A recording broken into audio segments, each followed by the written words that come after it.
Welcome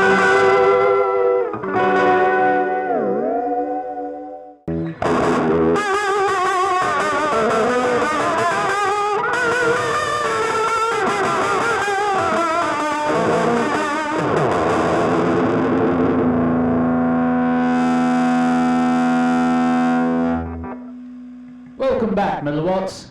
Today we're going to be taking a look at the Catalinbread Belle Epoch. This is my favourite delay pedal on the market. It's very similar to the Maestro Echoplex EP3. I use this thing all over the studio, on the drums, on the guitar, on the bass, on vocals, tambourines, you name it. I use it all over the place. It's such a cool trick. It adds a level of slapback or kind of like a reverb type sound. Super cool pedal. I'm going to show you a couple cool things about it, as well as run down all the knobbies. So this pedal runs on a 9-volt power supply or an 18 volts power supply for more headroom out of the pedal. It also has an internal trim knob on the inside here that you can adjust to make it more distorted or clean it up. I've got it set up on the cleaner type setting right now. We'll run through what it does. You've got an on and off switch here, as well as a red light, so that will tell you if it's on or off.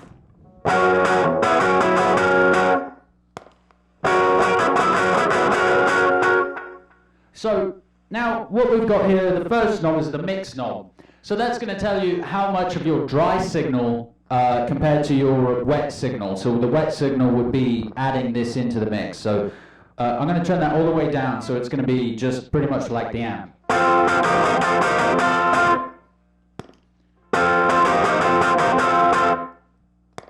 Alright, so now what we're going to do is we're going to turn it up a little bit. So you can hear it, it's pretty clean still. So we're going to now take it to about halfway up. Now full up.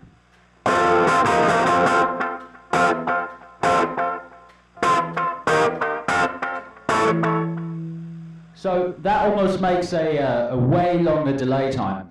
I usually leave it at around like 25% because I still like hearing what I'm playing. So then we move up to the Echo Sustain knob up here. So the Echo Sustain knob allows you to dial in how many repeats you want to have, right? So you like hit it here. You can go down, all the way down, so that it's off. So it's a very not that many repeats.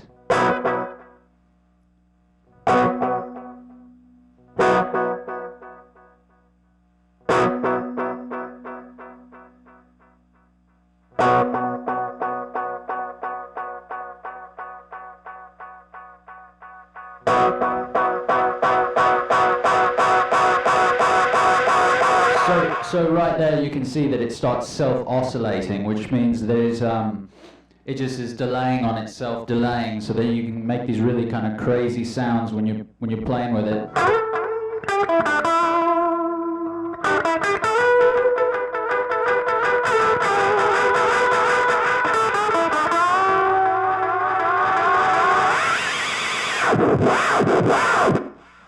Okay, so now we're going to move on to the next knob.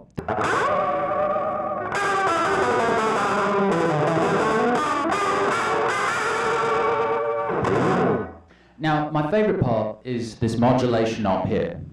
It's right here in the middle. Now, what this knob does is it allows you to take out the tape warble type sound, the chorus kind of tape sound of the actual Echoplex. With the Echoplex, it's got this little tape that's rolling around, and it's creating this kind of warbly, moving liquid, kind of like a chorus type effect. And you can't take that out of the actual tape Echoplex because it's moving around, and you just can't take it out because what you're hearing is the tape being replayed. So the great thing about this pedal is that it has this modulation knob that you can take out that tape warble completely.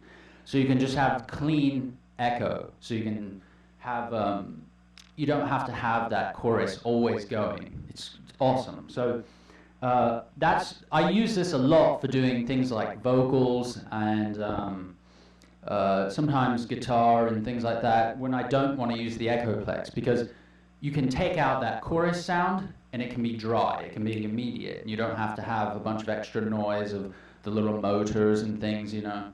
So that's the really cool thing. I'll show you what it sounds like here. So I've got it turned completely down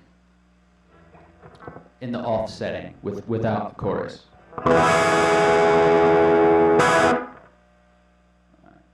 So now we're going to dial it up a little bit.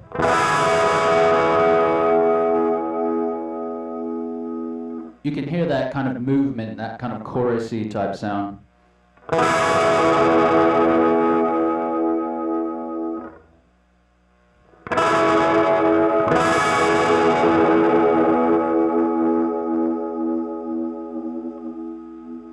That's the warble.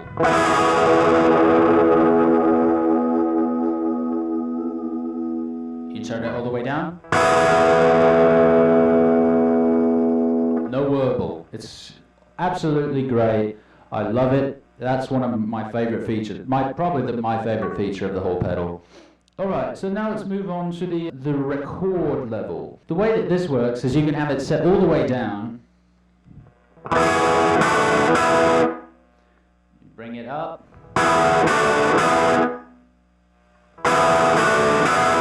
The whole thing is it's like kind of overdriving a little bit. The preamp gain is getting louder and more aggressive. This is full up.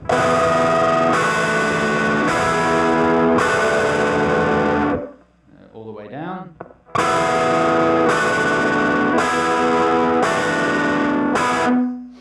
Alright, so that's, you know, I like to set that probably about in the middle. I don't like getting all my distortion out of this pedal, but it does a nice job at it. I usually like to set up the amp to get more of the distortion, but very cool trick. Adds a little bit of dirt if that's what you want.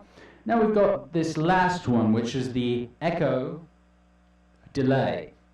Now what that does is that allows you to set your how short or how long you want the delay to kick in. So we've got it set all the way down here low. Bring it up a little bit. So that right there is kind of a medium type slapback type thing compared to all the way down. So if you've got it all the way down, you're basically just running it through the preamp. You're not really getting a whole lot of the slapback happening, or any kind of delay happening. It's just kind of beefing up the signal. So I'll show you all the way down. Turn it off. So you're getting a little bit of echo, but you're mainly getting that preamp sound. So now we're going to turn it up a little bit.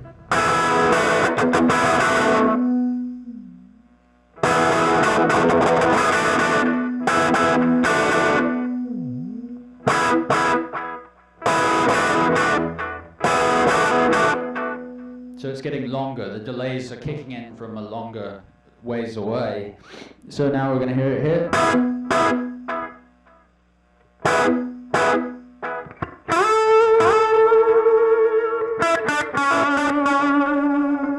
Now we've got this set pretty low, so we're not getting a lot of extra delays happening. So we turn this up and we'll get more repeats.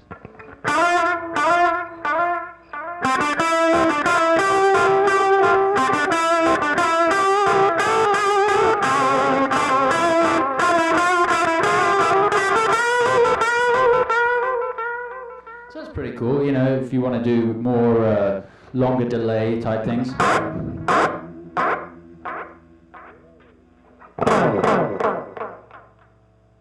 And really, a lot of the magic happens when you want to get some of those self-oscillating delay type things.